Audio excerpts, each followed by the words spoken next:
के दौरान में हमारे एक मंत्री जमुना लिंडा जी ने असम के आदिवासी समाज की आवाज को उठाया था।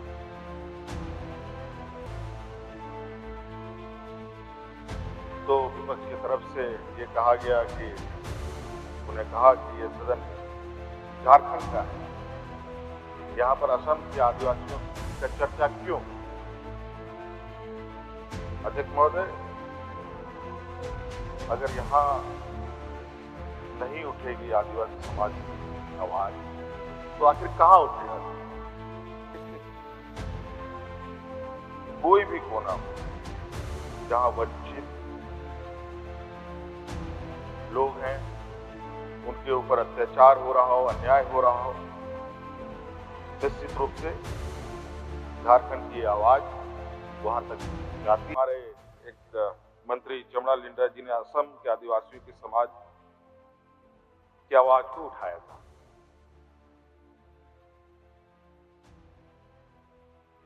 तो विपक्ष की तरफ से ये कहा गया कि उन्हें कहा कि ये सदन झारखंड का है, यहाँ पर असम के आदिवासियों का चर्चा क्यों?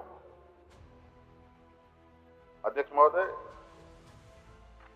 अगर यहाँ नहीं उठेगी आदिवासी समाज की आवाज तो आखिर कहाँ उठेगा?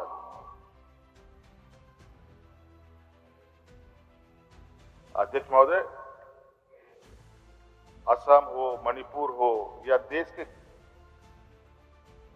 कोई भी कोना हो जहां वंचित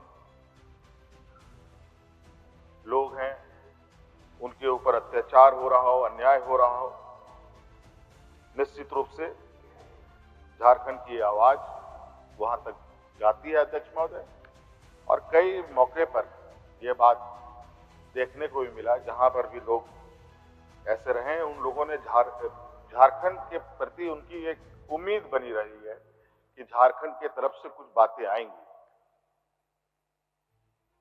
आज अमेरिका, इजराइल मिलकर के ईरान पर ताबड़तोड़ बमबारी कर रहा है। ईरान का युद्धपोत भारत के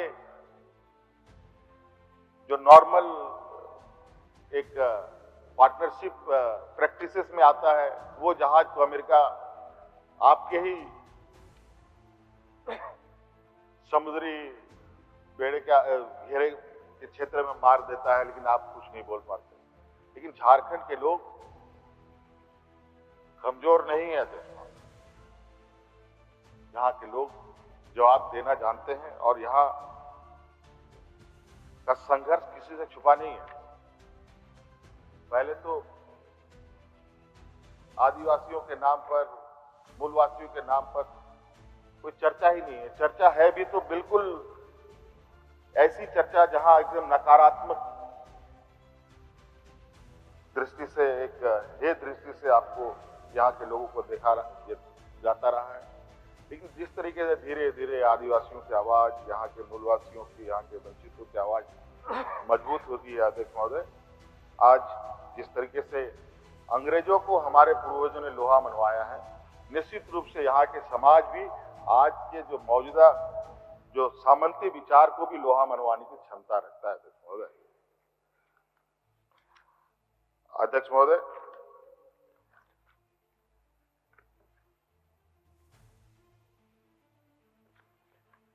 बहुत सारी चीजें लगभग मैंने बोल दिया है। हमारे विपक्ष के साथी तो बिल्कुल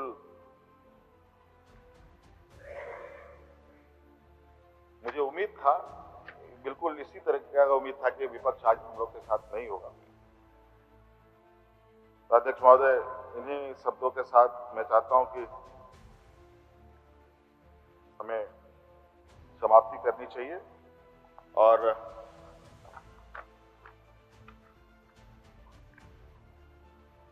अभी मैं कुछ खबरें सुन रहा था, हमारे विपक्ष के, हमारे माननीय नेता प्रतिपक्ष कुछ बयान दे रहे थे। सेंसिटिव मैटर क्या है, सेंसिटिव क्या है, रामनवमी वगैरह को लेकर। सेंसिटिव, अध्यक्ष महोदय,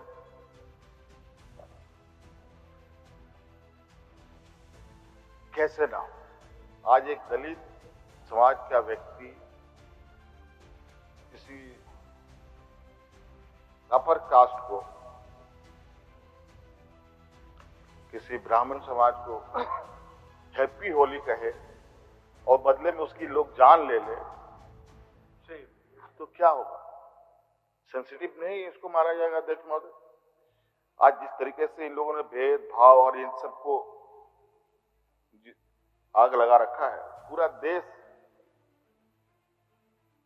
जलने में अब समय नहीं है। अब देश की जनता को निर्णय लेना है अध्यक्ष महोदय।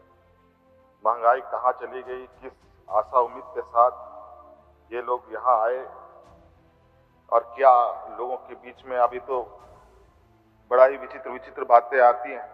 अभी लोग देश में गैस सिलेंडर को लेकर, एलपीजी को लेकर के लाइनों में खड़े हो रहे हैं। और अध्यक्ष महोदय,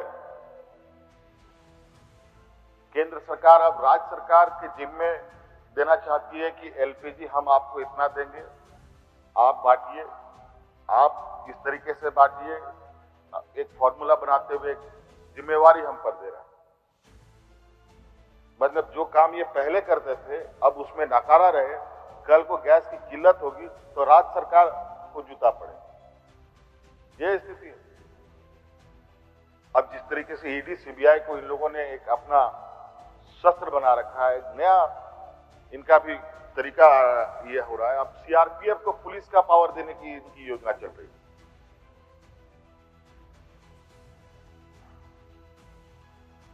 अध्यक्ष महोदय, ये बड़ा ही विचित्र स्थिति उत्पन्न हो रहा है।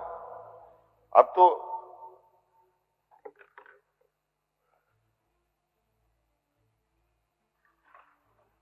जिस नक्सल को मारने का, खत्म करने का संकल्प सरकार ले रही है, एक नया तरीके के उपद्रव का जन्म हो रहा है। एक ऐसा उपद्रव व्यवस्था जहां अध्यक्ष महोदय बहुत ही हर त्योहार, चाहे होली हो, चाहे दिवाली हो, चाहे मुहर्रम हो, चाहे दशहरा हो, सभी स्थिति को इन लोगों ने सेंसिटिव कर दिया और छोटी छोटी चीजों पर इनका एक ऐसा उस छोटी चीजों को बड़ा करने का प्रयास करते हैं जहां लोग एक दूसरे के प्रति एक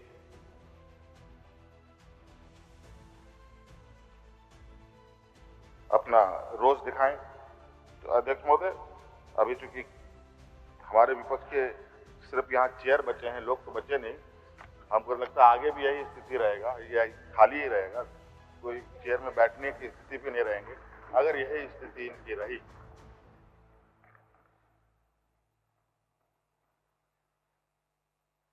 एक परिवर्तन का बयार के साथ ये लोग आए थे। आज हम क्या बोलें अध्यक्ष महोदय, हम लोग का देश की राजनीति और हमारे विपक्ष के जो लोग हैं, हमारे जिस सदन को देखकर हम लोग की नियमावली बनती है, जिस सदन के